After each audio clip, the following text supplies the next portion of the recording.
السلام علیکم ناظرین، آپ کو اپنے چینل میں خوش آمدید کہتے ہیں۔ میم سے محبت اس ڈرامے کی آنے والی قسط کی بات کریں گے، جس میں کہ شارق کی والدہ خوشی خوشی اس کو بتاتی ہیں کہ آیت کے گھر سے فون آیا تھا، وہ لوگ آیت سے تمہاری شادی کے لیے راضی ہو گئے ہیں۔ اور پھر دکھایا جاتا ہے کہ موہت جو ہے وہ سوئمنگ پول میں گر جاتا ہے، اور طلحہ جو ہے وہ اس بات پہ بہت اس کی طبیعت خراب ہو جاتی ہے۔ طلحہ اس بات پہ بہت غصے میں ہوتا ہے اور ڈانٹتا ہے بہت زیادہ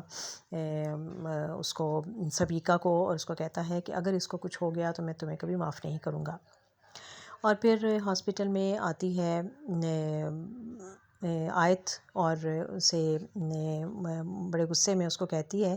کہ میں تو نادان ہوں، میں تو لاپرواہ ہوں، اور مجھے تو بالکل سمجھ نہیں ہے، اور میں تو بچے کو سنبھال ہی نہیں سکتی تھی، بلکہ آپ اور سبیکہ تو اس کا بہت اچھا خیال رکھ سکتے تھے، اور رکھ بھی رہے ہیں، نظر آ رہا ہے کہ آپ اس کا خیال رکھ بھی رہے ہیں۔ اور پھر شارق کا کہا جاتا ہے، وہ کہتا ہے کہ آیت جو ہے وہ میرے قہر سے کبھی نہیں بچ پائے گی۔ اور اس سے پہلے ہم نے میم سے محبت کی اس قسط میں دیکھا کہ شارق اپنی والدہ کو دوبارہ کہتا ہے کہ آپ پھر سے جائیں اور جا کر پتہ کریں کہ وہ کیا انہوں نے سوچا ہے اس رشتے کے بارے میں، ان کا کیا ارادہ ہے۔ تو اس کی ماں کہتی ہے کہ میں کال کر کے پوچھ لیتی ہوں، تو وہ کہتا ہے نہیں، بالکل نہیں، آپ کو خود جانا ہوگا۔ وہ کہتی ہے ارے بھائی تم تو بالکل پاگل ہو گئے ہو اس لڑکی کے لیے۔ وہ کہتا ہے ہاں بس ایسے ہی سمجھ لیں، آپ جائیں اور آپ تاریخ طے کر کے آئیں۔ اور وہ ماں دوبارہ آتی ہے ان کے پاس، اور سب اس کو بڑے اچھے طریقے سے ملتے ہیں، اور وہ اس وقت پھر جو آیت ہے وہ بھی روشی گھر آ چکی ہوتی ہے آفس سے، اور وہ اب یونیورسٹی سے واپسی پر وہ طلحہ کے والد عابد احمد سے بھی مل کر آتی ہے، اور وہ اس کو بلاتے ہیں اسپیشل، اور کہتے ہیں کہ بھائی موہت تم سے بہت اداس تھا، اور وہ اس کا تو بس نہیں چل رہا تھا کہ وہ یہاں تم سے ملنے کے لیے آ جاتا۔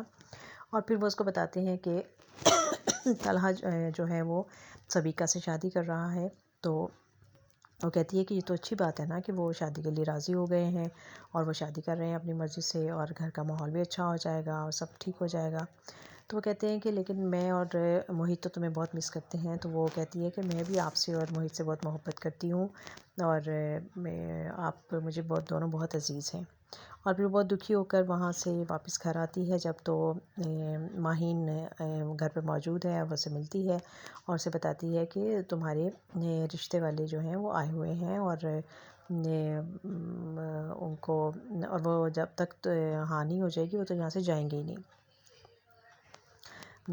اور پھر جو اس کی بوا ہے وہ اسے کہتی ہے کہ اچھا تم جلدی سے منہ ہاتھ دھو، فریش ہو اور آ جاؤ، ڈرائنگ روم میں آ جاؤ، تم سے ملنا چاہتے ہیں۔ اور پھر تھوڑی دیر کے بعد سب حیران ہو کر دیکھتے ہیں کہ روشی بڑا اچھا تیار ہو کر سر پر دوپٹہ لے کر آ جاتی ہے، سلام کرتی ہے، آ کے اس کی آنٹی کے پاس بیٹھ جاتی ہے، اور وہ بڑی خوش ہوتی ہے اس کو دیکھ کے کہ ماشاء اللہ کتنی پیاری بچی ہے، اور پھر اس کا ہاتھ تھام لیتی ہیں اور کہتی ہیں کہ اب میں آپ سے ہاں ہی کروا کے جاؤں گی، اور پھر ان کو انوائٹ کرتی ہے کہ آپ سنڈے کو ہمارے گھر آئیں، ہم اکٹھے بیٹھ کر چائے پئیں گے، اور آپ ہمارا گھر بھی دیکھ لیں، بیٹے سے بھی مل لیں، ارسلان سے بھی مل لیں،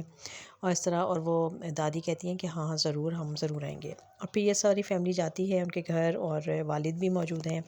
اور وہ سب شارق سے، ارسلان سے ملتے ہیں، اور وہ بڑے تمیز کے ساتھ، بڑے ادب کے ساتھ سب سے ملتا ہے، اچھے طریقے سے بات کرتا ہے اپنی جاب کے بارے میں، تعلیم کے بارے میں، اور اپنے فیوچر کے بارے میں جو اس کی پلاننگ ہے، سب بہت انسپائر ہوتے ہیں اس سے۔ اور پھر جب چائے سرو کرنے کا ٹائم آتا ہے تو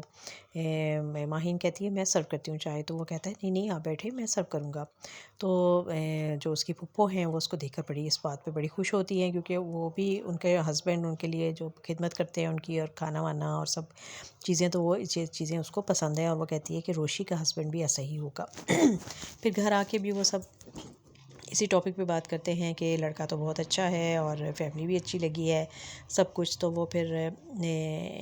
اتنے میں روشی آ جاتی ہے، تو پھپھو اس کی کہتی ہے کہ دیکھو میں تمہارے لیے اس کی تصویر لے کر آئی ہوں